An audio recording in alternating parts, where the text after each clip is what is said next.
और अब खबरें विस्तार से। सबसे पहले बात भोपाल गैस कांड से जुड़ी हुई। भोपाल गैस कांड से जुड़े जो पीड़ित हैं उनके लिए यह बड़ी खबर। पीड़ितों की मुआवजा राशि को बढ़ाने पर आज फैसला आ सकता है। केंद्र की क्यूरेटिव याचिका पर सुप्रीम कोर्ट आज फैसला सुनाएगा। 5 जजों की बेंच आज फैसला सुना सकती है। 12 जनवरी को संविधान पीठ ने अपने फैसले को सुरक्षित रखा था। केंद्र सरकार ने ये क्यूरेटिव याचिका दाखिल की है। यूनियन कार्बाइड के साथ अपने समझौते को फिर से खोलने की याचिका है।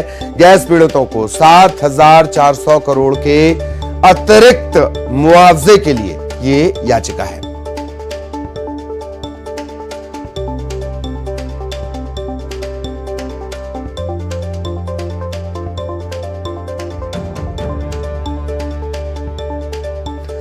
और दिल्ली से क्या हालचाल है इस पर भी नजर बनी हुई है। भोपाल में क्या इसका रिएक्शन है उस पर भी नजर बनी हुई है। पहले दिल्ली आपको लिए चलेंगे। सहयोगी सुशील हमारे साथ जुड़े हुए हैं। सुशील, कब ये सुनवाई, क्या कुछ अपडेट, और क्या ये तय है कि फैसला आ जाएगा, मतलब फैसला सुरक्षित रखा है, सिर्फ सुनाना बाकी है? सुशील, देखिए, 5 जजों की संविधान पीठ आज सुबह 10:30 बजे अपना अहम फैसला सुनाएगी। हालांकि इस पूरे मामले में 5 जजों की संविधान पीठ को जो हेड कर रहे थे जस्टिस संजय किशन कौल, वो फैसला पढ़ेंगे। हालांकि इस पूरे मामले में कुछ संगठनों की तरफ से भी सुप्रीम कोर्ट में याचिका दाखिल की गई है, जिसमें जो भोपाल गैस कांड के पीड़ित हैं उनकी तरफ से ये आरोप लगाया गया था कि उन्हें अभी भी मुआवजे की जो राशि है वो ठीक से नहीं मिली है। हालांकि केंद्र सरकार की तरफ से जो क्यूरेटिव याचिका थी, जिसमें साफ तौर से सुप्रीम कोर्ट ने केंद्र सरकार के स्टैंड को साफ करने के लिए कहा था कि आखिर डायरेक्ट इस पूरे मामले में केंद्र सरकार क्यूरेटिव याचिका के तौर पर कैसे आ सकती है। तो सुप्रीम कोर्ट आज इस पूरे मामले पर 10:30 बजे अपना फैसला सुनाएगा। हालांकि सुप्रीम कोर्ट ने मामले की सुनवाई के दौरान केंद्र सरकार और राज्य सरकार को फटकार भी लगाई थी और ये कहा था कि जिस तरह मुआवजे की राशि इन तमाम लोगों को देनी चाहिए, उन राशियों में कहीं ना कहीं आंकड़ों में गड़बड़ियां हैं। राज्य सरकार के द्वारा मुआवजे की जो राशि है वो ठीक से उन तमाम पीड़ितों को नहीं दिया गया है। हालांकि सुप्रीम कोर्ट ने यहां तक कहा था कि जो भोपाल गैस कांड के पीड़ित हैं उनके पीड़ा को तो हम नहीं हर सकते हैं, लेकिन जिस तरह मुआवजे उनको प्रदान करने चाहिए राज्य सरकार के द्वारा, वो मुआवजे की राशि उन्हें ठीक से नहीं मिली। और यही आधार बनाते हुए कुछ भोपाल गैस कांड के पीड़ित भी सुप्रीम कोर्ट पहुंचे थे। उनकी तरफ से भी याचिका दाखिल की गई थी और ये कहा गया था कि सुप्रीम कोर्ट केंद्र सरकार और राज्य सरकार को ये आदेश दे कि तमाम जो पीड़ित परिवार हैं उनको मुआवजे की राशि को ठीक प्रकार से पहुंचाया जाए। अब ऐसे में सुप्रीम कोर्ट की संविधान पीठ का फैसला सुरक्षित रखना और अब सुप्रीम कोर्ट का आज सुबह 10:30 बजे फैसला सुनाना कहीं ना कहीं उन तमाम परिवारों के लिए एक बड़ा रिलीफ होगा। सुप्रीम कोर्ट अपने फैसले में ये तय करेगा कि किस तरह ये जो 7400 करोड़ का अतिरिक्त मुआवजा है वो उनको वितरित किया जाए। क्या उस कंपनी को दोबारा आदेश दिया जाएगा इस पूरे मामले में कि जो यूनियन कार्बाइड की कंपनियां हैं वो इस अतिरिक्त मुआवजे के आधार पर उन्हें एक्सटेंशन दें, और क्या केंद्र सरकार और राज्य सरकार को भी आज इस पूरे मामले में सुप्रीम कोर्ट कोई अहम आदेश जारी कर सकता है कि आखिर भोपाल गैस कांड के जो पीड़ित हैं उनको किस आधार पर मुआवजे की राशि वितरित की जाए। जी जी जी, चलिए बहुत बहुत धन्यवाद सुशील। और सुशील की नजरें लगातार बनी हुई हैं, उनके जरिए आगे भी अपडेट आप तक पहुंचाएंगे। जितेंद्र आपको नजर आ रहे होंगे, भोपाल से सहयोगी जितेंद्र हमारे साथ जुड़े हुए हैं। जितेंद्र, किस तरह के रिएक्शन, क्या कुछ कहना है लोगों का? जितेंद्र। बिल्कुल ललित, अगर हम बात करें तो अभी हम मौजूद हैं डाउ केमिकल के सामने वाली जेपी नगर बस्ती में। यहाँ पर अगर बात करें तो ये वही डाउ केमिकल है जहाँ पर गैस का जब रिसाव हुआ तो सबसे ज़्यादा प्रभावित इसी जेपी नगर बस्ती के लोग हुए और उसका सीधा असर इनके परिवारों पर आज भी देखा जा सकता है। यहाँ पर जो पीड़ित हैं काफ़ी खुश नज़र हैं क्योंकि उन्हें उम्मीद नज़र आ रही है कि आज सुप्रीम कोर्ट जब फैसला सुनाएगा तो आप लोगों को लग रहा है कि मुआवजा जो आपका अधिकार है, आपका हक है, उसे मिलना चाहिए। क्या उम्मीद है? जी इंशाल्लाह मिलना चाहिए और हर इंसान को मिलना चाहिए। कोई जो परेशानी है, जो गुजर रही है, जो बीमारियां पैदा हुई हैं, उससे इंसान अभी तक। परिवार से कितने लोग हैं प्रभावित में? हमारे घर से हमारे पिताजी का देहांत हो गया था गैस कांड में। वो रेलवे में थे और उस रात वो ड्यूटी पर थे जिस वक्त गैस निकली थी 3 दिसंबर की रात को। ये फैसला कितना महत्वपूर्ण आपके परिवार के लिए? सब बहुत एक जैसे जीने के लिए आदमी के लिए एक सहारा मिल जाता है। उससे ये कि हमारे परिवार में खुशहाली आ जाएगी। जो जिस तरीके से आज बीमार हैं और काम के मजबूर हो रहे हैं उससे बेफर हो जाएंगे और उससे क्या लाभ मिलेगा। आपके परिवार से भी आप बता रहे हैं कुछ लोग? हमारे परिवार से पूरा परिवार है। तब गवर्नमेंट को इतना पैसा मिलना चाहिए कि आदमी सब करेंगे। क्या मांग रखते हैं, क्या मिलना चाहिए? हमें 10 लाख रुपए चाहिए। मिलना चाहिए। आपके परिवार से कितने लोग शांत हो गए थे? बहुत परिवार है, हमें परेशान काम नहीं कर अम्मा, पाए। मुआवजा आप मिलना चाहिए दोबारा, आज क्या लग रहा है आपको? हमारे को मुआवजा मिलना चाहिए। सब बीमारी आ जा रहे हैं, इंसान मर रहे हैं, रात दिन परेशानी हो रही है। हमारे को जरूर मुआवजा मिलना चाहिए। दवाइयाँ वगैरह मिलती है आपको? अरे जाते हैं तो 1-2 गोली पकड़ा देते, दूर से बात करते, कोरोना हो जाएगा। डॉक्टर लोग कोई नहीं है, कुछ भी नहीं है, बहुत परेशानी हम आपके लोग। परिवार से गैस पीड़ित हुए थे कुछ लोग? हाँ है, पूरा परिवार मेरा गैस पीड़ित का है।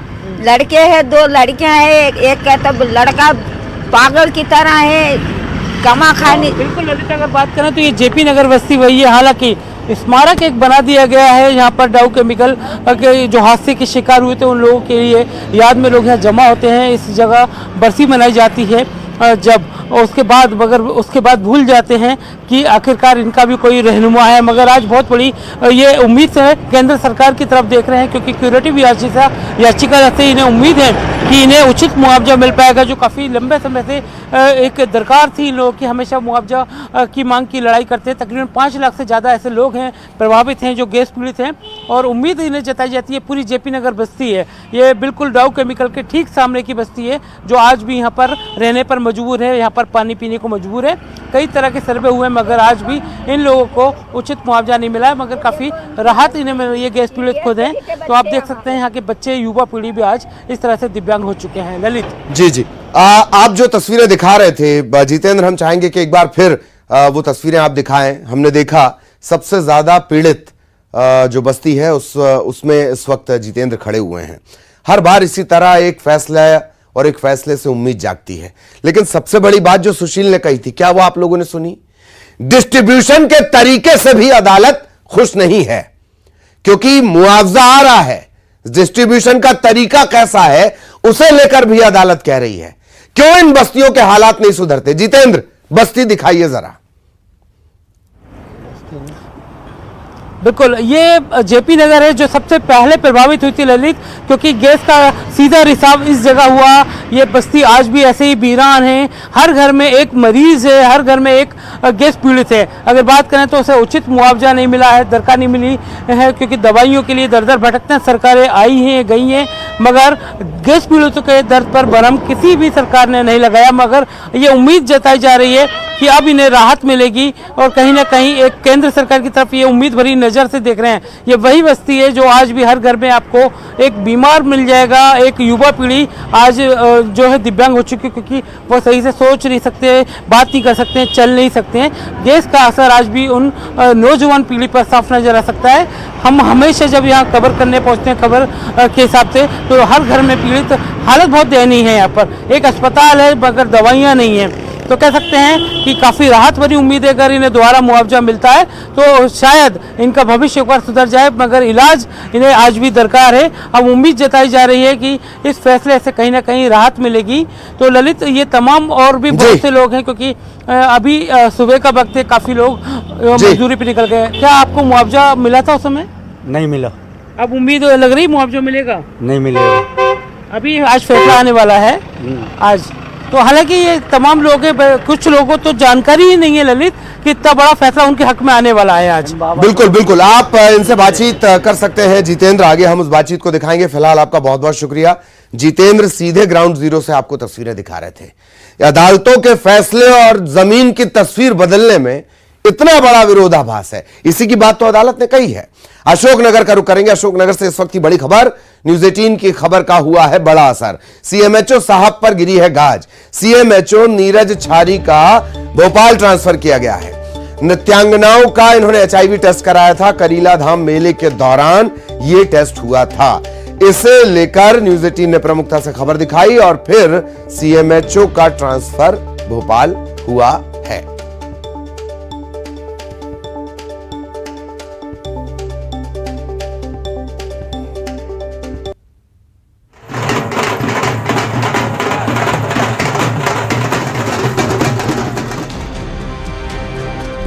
रंग पंचमी के मौके पर अशोकनगर के करीला में हर साल भव्य मेला सजता है, और इस मेले में लाखों की संख्या में लोग पूरे देश से आते हैं। दरअसल करीला में जानकी माता का मंदिर है और कहा जाता है कि भगवान राम से अलग होने के बाद माता जानकी इसी स्थान पर रुकी और उन्होंने लव और कुश को यहीं जन्म दिया।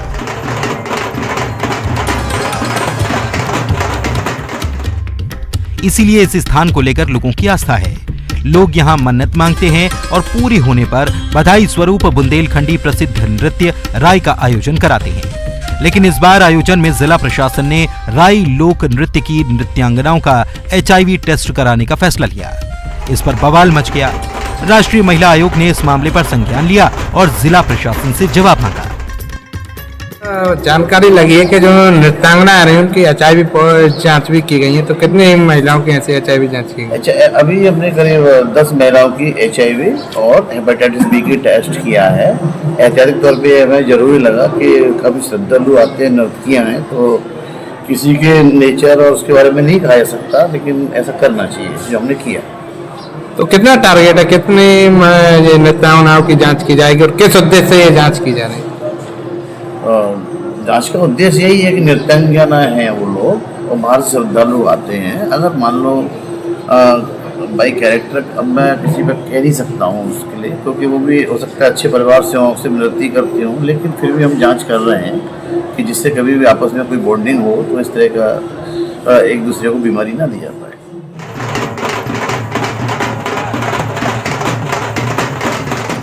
वहीं इस मामले में संस्कृति मंत्री उषा ठाकुर का बयान सामने आया है। उन्होंने कहा कि इस पूरे मामले की जांच पड़ताल होगी और अगर ऐसा कोई आदेश जारी हुआ है तो सख्त कार्रवाई होगी। मैं जिलाधीश से बात करूं, उस घटना की सच्चाई तक पहुंचूं कि उसके पीछे सत्य क्या है। भी अपराध हुआ है तो अक्षम्य है और भारतीय जनता पार्टी का शासन किसी को माफ नहीं करता। बता दें कि करीला में लगने वाले मेले में आम लोगों के साथ कई हस्तियां पहुंचती हैं और रंगपंचमी के दिन ही करीब 10 से 15 लाख लोग यहां दर्शन करने आते हैं। इसकी पूरी तैयारी जिला प्रशासन ही कराता है। लेकिन इस बार जिला प्रशासन के HIV टेस्ट कराने के फैसले पर सवाल उठे तो अधिकारी जवाब देने के बजाय मुंह छिपाते नजर आए। लेकिन जिला स्वास्थ्य अधिकारी ने माना कि 10 लोगों का टेस्ट किया गया। आपको बता दें कि करीला के मेले में हजारों की संख्या में नृत्यांगनाएं बधाई नृत्य करने आती हैं और सिर्फ बधाई नृत्य ही उनकी आजीविका का साधन है।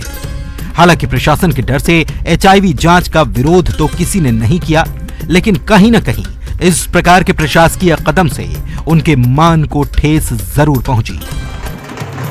समीर द्विवेदी, न्यूज़ 18, अशोकनगर। और अब खबर उज्जैन से। उज्जैन में केंद्रीय जेल भैरवगढ़ में GPF यानी जनरल प्रोविडेंट फंड की राशि में गबन का बड़ा मामला सामने आया। लगातार हम ये मामला आपको दिखा रहे हैं। 12 करोड़ की राशि का ये गबन है। अधिकारियों कर्मचारियों की मिलीभगत से दर्जनों कर्मचारियों के GPF खाते से फर्जी तरीके से पैसे निकाल लिए गए। ये प्रदेश का ही नहीं देश का सबसे बड़ा GPF घोटाला जान पड़ता है। जेल के कर्मचारियों के GPF खाते में पैसे पार कर दिए गए। इसमें ऐसे भी कर्मचारी हैं जो रिटायर होने वाले हैं। जिंदगी भर की राशि गायब होने से कर्मचारी आक्रोशित हैं, सड़क पर उतरकर आंदोलन की बात कह रहे हैं। बताया जा रहा है कि जेल अधीक्षक के लॉगिन और पासवर्ड का उपयोग कर अकाउंटेंट रिपुदमन ने राशि का गबन किया। इस घोटाले में जेल अधीक्षक की भूमिका संदेह के घेरे में है। घोटाले का खुलासा होते ही जेल का बाबू परिवार समेत फरार है। कलेक्टर का कहना है कि मामले की उच्च स्तरीय जांच के लिए भोपाल मुख्यालय से कहा गया है। पुलिस ने भी इस मामले में FIR दर्ज की है। गबन को लेकर जेल अधीक्षक पर भी सवाल उठ रहे हैं। मुझे जानकारी मिली है कि हमारे यहाँ उज्जैन जेल पे GPF घोटाला हुआ, तो मैंने अपना खाता चेक करवाया। मेरे द्वारा अभी तक 2018 से अभी तक मात्र 7 लाख रुपए GPF से आहरण किए गए हैं, जबकि मुझे जानकारी मिल रही है कि मेरे खाते से कम से कम 37 लाख रुपए का आहरण किया गया है। 14 लाख रुपए वर्तमान में माइनस में है। ये जानकारी मिली है। दूसरे चंद मरमटे में पेरीपत तक आ रहे थे। क्या मुझे कुछ जानकारी मिली कि यहाँ जेल में से DPF घोटाला हुआ है। मैंने भी गवर्नर ट्रेजरी से किसी के मार्फत से मैंने जानकारी निकलवाई, तो उसमें मेरा। और अब बात गाय की। सियासत में गाय वैसे तो हमेशा एक बड़ा मुद्दा रही है, लेकिन अब इस मामले में प्रदेश सरकार के एक मंत्री ने विधानसभा में गौ संवर्धन बढ़ाने को लेकर 3 सुझाव सरकार के सामने रखे हैं। हरदीप सिंह डंग रतलाम के जावरा में कार्यक्रम में उन्होंने बताया कि विधानसभा में उन्होंने मांग की है कि जो नेता गाय पालते हों उन्हें चुनाव लड़ने का अधिकार दिया जाए। इतना ही नहीं, जो किसान गौपालन करते हों उन्हें जमीन खरीद बिक्री करने दी जाए। ऐसे कर्मचारी जिनका वेतन 25,000 से ज्यादा है, उनसे अनिवार्य रूप से 500 रुपए की राशि गौशालाओं के लिए ली जाए।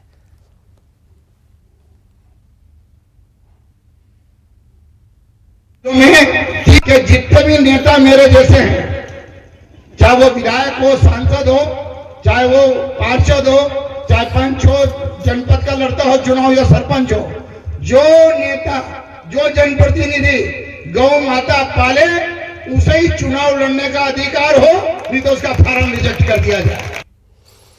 और अब बात करेंगे टाइगर के खौफ की। उमरिया के उरदना गांव के पास एक बाघ पिछले कई दिनों से डेरा डाले हुए है। पालतू मवेशियों को अपना शिकार बना रहा है। यह गांव बांधवगढ़ टाइगर रिजर्व से सटा हुआ है। गांव के नजदीक खेतों में बाघ के मूवमेंट से ग्रामीणों में दहशत है। दूसरी तरफ लोग बाघ को देखने के लिए भी हुजूम लगा रहे हैं। बाघ की मौजूदगी की सूचना के बाद बांधवगढ़ टाइगर रिजर्व की रेस्क्यू टीम सक्रिय है। बाघ की चौकसी करने के साथ साथ 3 हाथियों की मदद ली जा रही है और वापस इस बाघ को जंगल में भेजने की कोशिश हो रही है।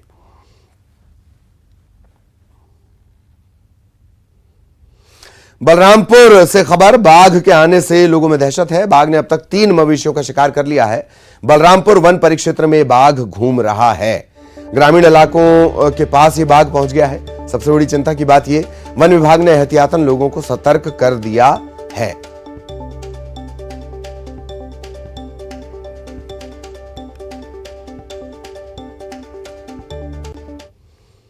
और इसी के साथ इस बुलेटिन में इतना ही। खबरें जारी रहेंगी।